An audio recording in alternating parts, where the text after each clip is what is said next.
Good morning. Basa na tayo ng ating History of the Filipino People book by Agoncillo and Guerrero.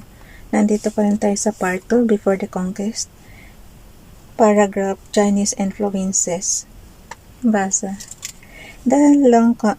Chinese influences. The long contacts of the Filipinos with the Chinese beginning with the 10th century of the Christian era inevitably led to Chinese cultural penetration of the Philippines. Chinese influences on Filipino life were in the main economic for the Chinese who came to the islands, were economic men whose interest lay in profits rather than in political domination. Except perhaps for a short period, the Chinese never had any political designs on the Philippines.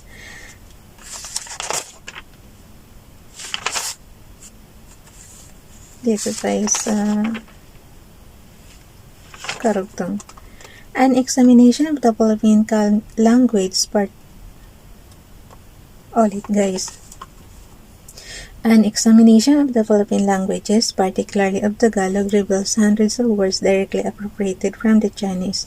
The following table shows some of the words in Tagalog which have their origins in Chinese. Chinese and Tagalog tayo guys. Ampaw, ampaw. Ache, ate. Batutay, batutay. Bihon, bihon. Bikoy, biko. Biwo, bilao. Bitay, bitay. Dikyam, dikyam. Goa, goya. Hebi, hebi. Hokbo, hokbo. Ingkong, ingkong. Katay, katay. Kitjaw, katjaw. Koa, koya. Lao, lao, lao. Lao lang, lelang. Lipya, lipya. Lompia, lompia. Lusoa, lusong. Mami, mami. Miki, miki. Misoa, misoa. Pansit, pansit. Sangli, sangla. Chensi, chensi.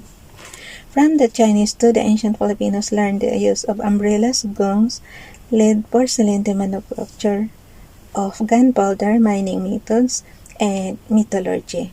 Equally important was the adoption of the Filipinos of some Chinese customs. The ancient custom of arranging the marriages of children by the parents was probably of Chinese origin. So is the employment of a go-between to negotiate marriages among the ancient Visayas.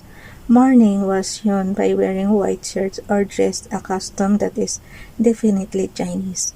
Indian influences. The Indian influences on Filipino life are primarily reflected in the Philippine languages, particularly in Tagalog. While it is not always safe to reconstruct past events solely from the study of language, yet the latter offers a method of inferring the development of man's thought through years of changes. The large number of terms of Sanskrit origin does not necessarily mean that there was direct contact between the ancient Filipinos and the Indians. The paucity of archaeological or written documents to prove the existence of such relationship places in doubt the theory that there was once upon a time direct contact between the Filipinos and the Indians. More probably is the theory that the Filipinos imbibed some of the elements of Indian culture through the Hinduist Malays who came to the Philippines to settle permanently. Dr. Trinidad Espardo de Tavera, in his study of Sanskrit words in Tagalog, classifies these loanwords into those which signify intellectual acts, moral conceptions, emotions, superstitions, names of deities, names of deities of planets, of numerals, of high number, of botany, of war, of titles, some animals, instruments of industry, and the names of money.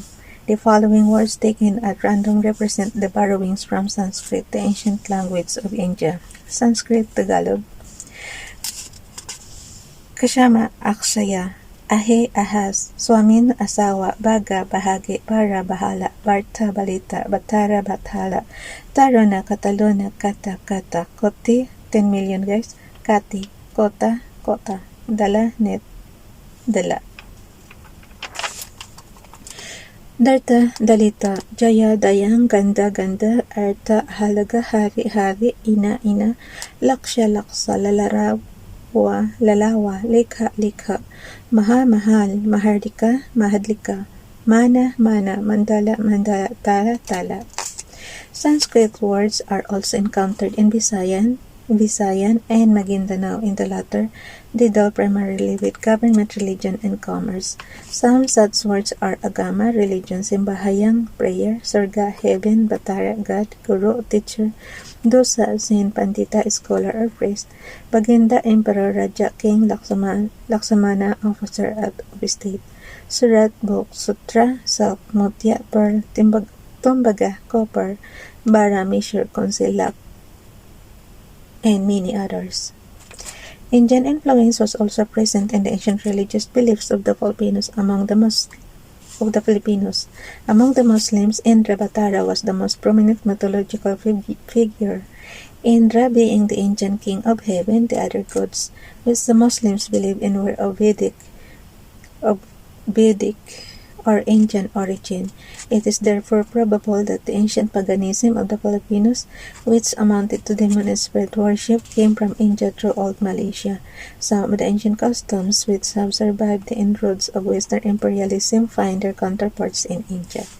It may be inferred that those customs were of Indian origin. Thus, in the mountain province, the waist loom work by the Igorot women is absolutely identical with the loom's cloth color, schemes, and patterns woven by women in the hill tribes of Assam, northern India. In the south, the filmy textiles of Iloilo closely resemble the silky gauze fabric woven in Benares, India, which is exceedingly ancient craft. Farther south, the check cottons and the brocades of Mindanao resemble the handicrafts of Indonesia, Malaya, and Bengal. The modern Philippine Barong Tagalog is the same cut and embroidery as the Kurta of Lucknow, India, except for different collar and cuffs. The veil indeed played yet another role, and which we perhaps recognize as an unaltered relic of an ancient past.